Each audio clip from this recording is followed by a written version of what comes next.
Assalamualaikum warahmatullahi wabarakatuh.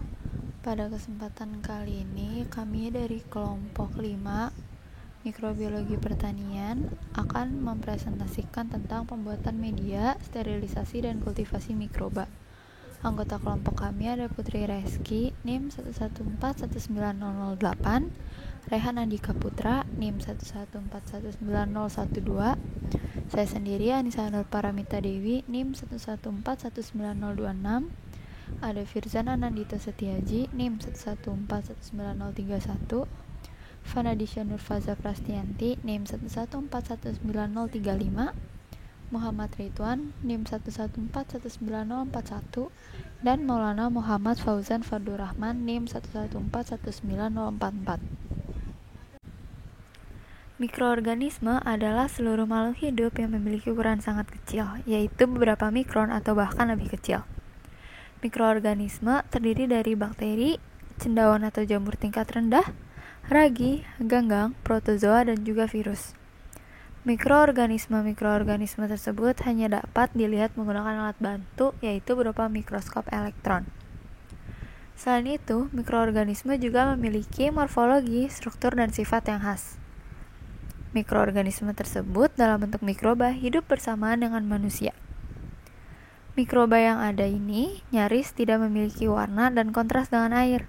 Maka dari itu, pada pengamatan bakteri dibantu oleh pewarnaan.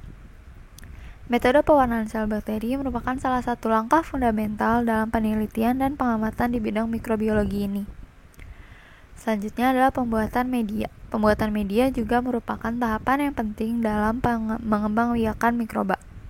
Media itu terdiri dari berbagai jenis, mulai dari media yang digunakan untuk isolasi hingga transport. Selain itu, hal penting lainnya adalah sterilisasi. Sterilisasi adalah tahapan yang dilakukan untuk menjamin kebersihan dari bakteri tersebut. Beberapa jenis mikroba atau bakteri dapat menghasilkan metabolit dan melakukan simbion yang bermanfaat bagi tumbuhan di bidang pertanian. Maka dari itu, perlu dilakukan pengamatan dan pemahaman dan identifikasi tentang mikroorganisme tersebut, karena mikroorganisme tersebut dapat membawa keuntungan terutama di bidang pertanian. Tujuan dari praktikum ini ialah yang pertama untuk menentukan perbedaan komposisi media pertumbuhan untuk bakteri dan jamur. Yang kedua, menentukan fungsi dan prinsip dasar dari sterilisasi panas menggunakan autoklav. Yang ketiga, menentukan fungsi dan prinsip dasar dari sterilisasi fisik menggunakan teknik filtrasi. Yang keempat, menentukan fungsi dan prinsip dasar dari sterilisasi kimia menggunakan alkohol 70%, antibiotik, dan antifungi. Yang kelima, menentukan perbedaan dan fungsi dari teknik-teknik isolasi dan purifikasi mikroba. Yang terakhir, menentukan perbedaan dan fungsi dari teknik kultivasi mikroba.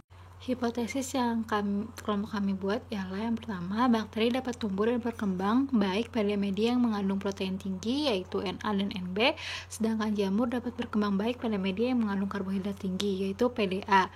Kemudian prinsip sterilisasi autoklav adalah menginginkan tekanan uap optimum pada suhu 121 derajat dan tekanan 15 lbs.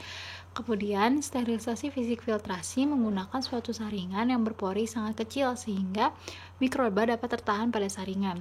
Yang keempat, alkohol 70% merupakan disinfektan yang dapat membunuh mikroba pada permukaan benda mati. Antibiotik berfungsi sebagai penghambat pertumbuhan bakteri dan antifungi berfungsi sebagai penghambat atau menghentikan pertumbuhan jamur. Kemudian isolasi ini bertujuan untuk mendapatkan mikroba yang dikehendaki sebanyak-banyaknya, sedangkan purifikasi bertujuan untuk pemurnian bakteri. Keenam, perbedaan dan fungsi dari teknik kultivasi ialah pada bagaimana cara mikroba diletakkan pada media agar. Perkenalkan, nama saya Muhammad Ridwan, NIM 1141941. Selanjutnya itu metode yang digunakan pada modul 3. Yang pertama itu ada penggunaan mikropipet.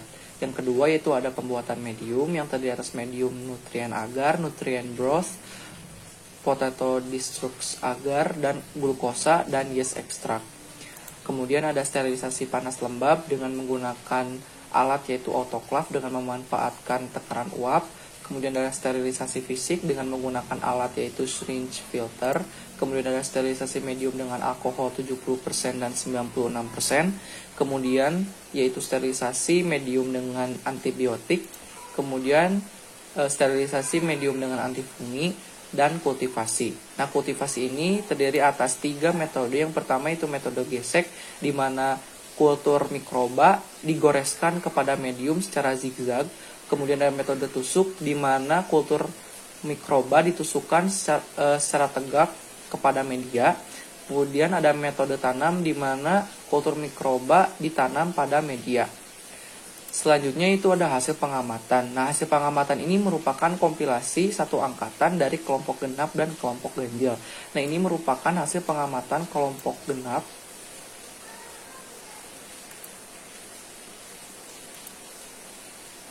Kemudian ini merupakan hasil dari pengamatan kelompok ganjil.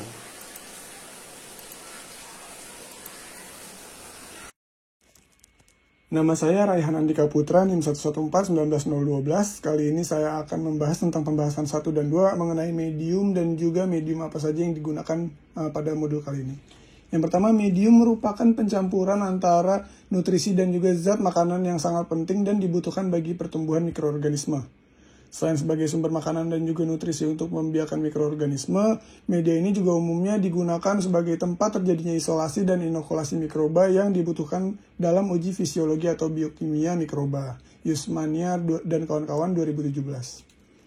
Selanjutnya untuk jenis-jenis medium yang digunakan terdapat medium Na, medium Nb, dan juga medium PDA. Yang pertama medium Na. Medium Na atau nutrien agar ini adalah media semi alami atau media yang terbentuk dari pencampuran bahan-bahan alami dengan senyawa kimia. Media Na ini berbentuk padat dan terbuat dari campuran ekstrak daging, pepton, dan juga agar yang berfungsi sebagai pemadat.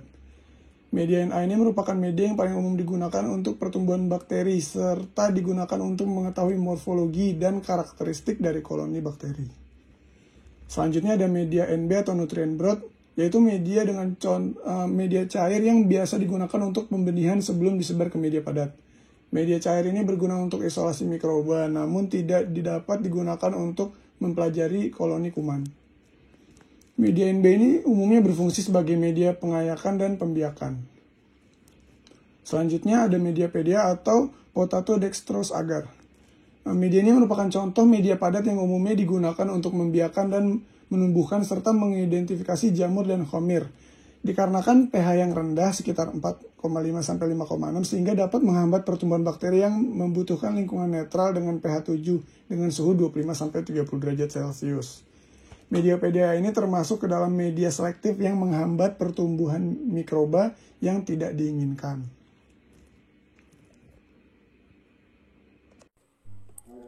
Autoklaf adalah alat pemanas tertutup yang digunakan untuk mensterilisasi suatu benda menggunakan uap bersuhu dan bertekanan tinggi dengan suhu 121 derajat Celcius dan tekanan 15 lbs atau pounds selama kurang lebih 15 menit.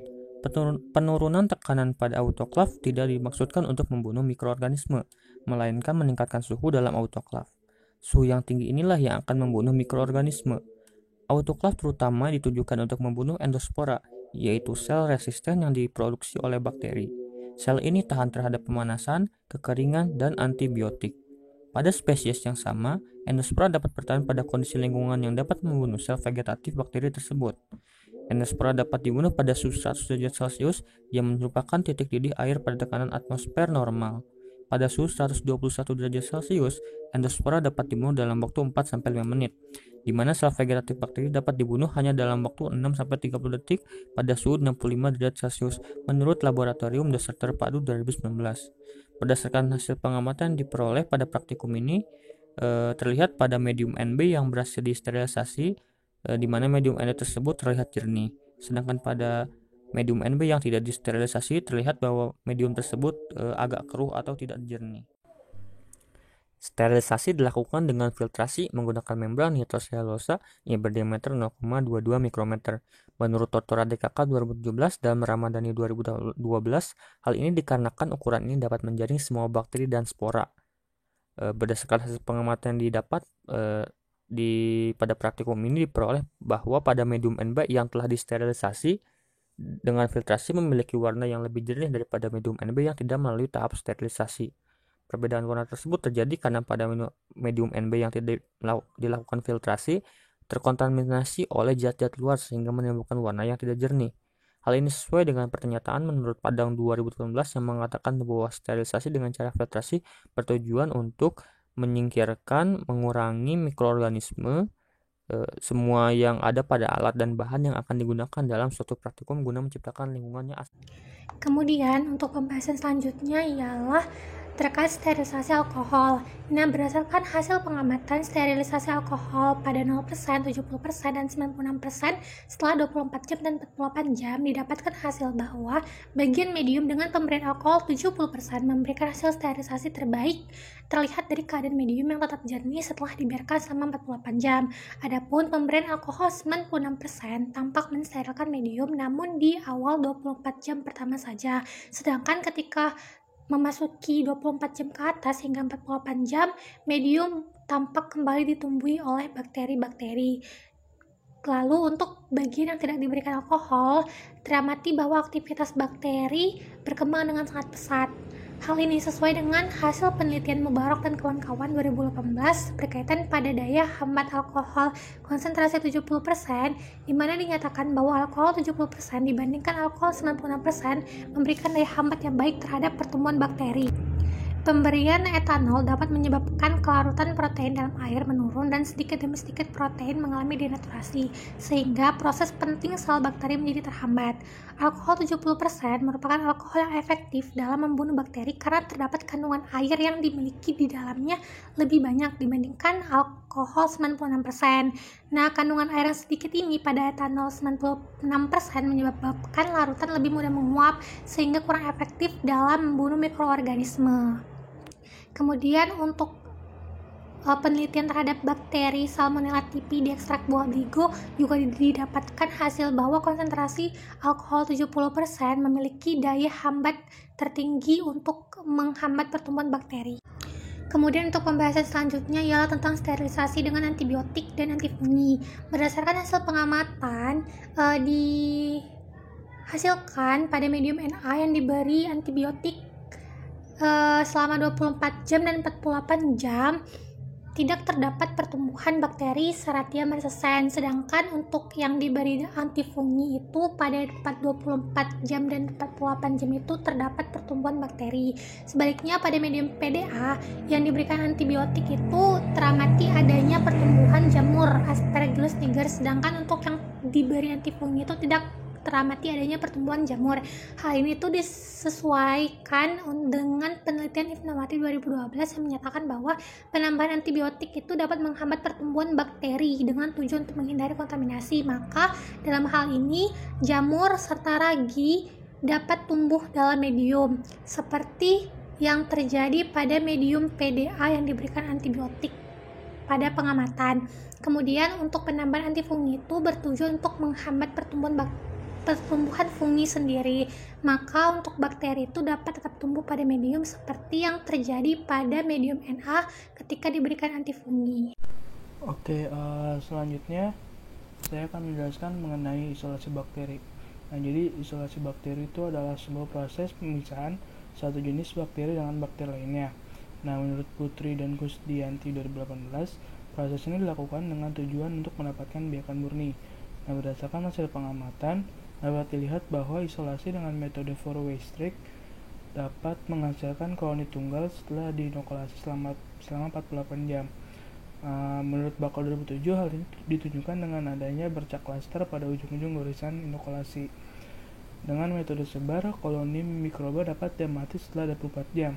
Setelah diisolasi, berdasarkan dokumentasi dapat dilihat bahwa mikroba tersebar rata acak pada permukaan cawan, namun masih ada area yang tidak tersentuh mikroba. Hal ini sesuai dengan pernyataan Senjat et al. Tahun 2017. Sedangkan pada metode tuang, mikroba hanya dapat diamati setelah diisolasi selama 24 jam dan koloni bakteri tersebar acak dan merata. Hal ini sesuai juga dengan pernyataan Senjat et al. Tahun 2017 yang menyatakan bahwa pertumbuhan bakteri dengan menggunakan metode tuang akan terlihat merata di seluruh permukaan medium. Oke, selanjutnya saya akan menjelaskan mengenai inokulasi mikroba. Jadi, Inokulasi mikroba adalah kegiatan untuk pemindahan bakteri antar medium dengan ketelitian tinggi yang bertujuan untuk penanaman bakteri. Lalu ada beberapa metode yang digunakan dalam menginokulasi mikroba, antara lain adalah dengan menggunakan metode gores, metode sebar, metode tuang, metode tusuk, dan metode tanam. Nah, percobaan kali ini melakukan inokulasi mikroba Staphylococcus aureus dengan metode gores dan tusuk, mikroba Rhizopus oligosporus dengan metode tanam dan gesek, Serratia marcescens dengan metode tusuk dan gesek, serta Aspergillus niger dengan metode tanam. Nah, pada inokulasi Staphylococcus aureus, metode gores, bakteri dapat diamati tumbuh setelah diinokulasikan selama 24 jam. Sedangkan Staphylococcus aureus pada metode tusuk menghasilkan pertumbuhan bakteri setelah 48 jam diinokulasi.